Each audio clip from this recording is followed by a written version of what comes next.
किस्मत के खाता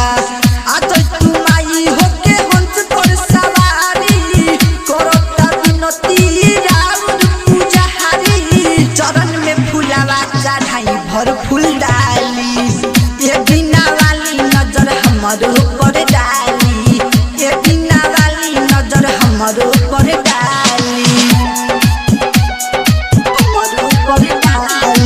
mix by Aditya recording studio Pipariya.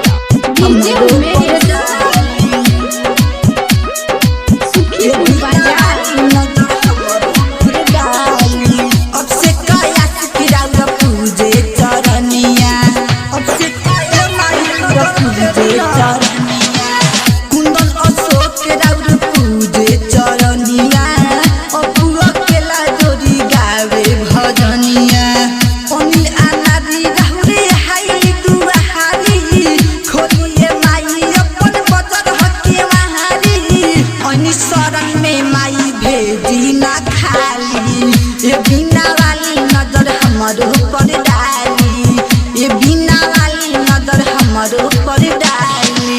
ये बिना वाली नजर हमारो पर डाली ये बिना वाली नजर हमारो पर डाली आरती देखाई बजाए निताली ये बिना वाली नजर हमारो पर डाली आई पानी हम तोहरा सरनिया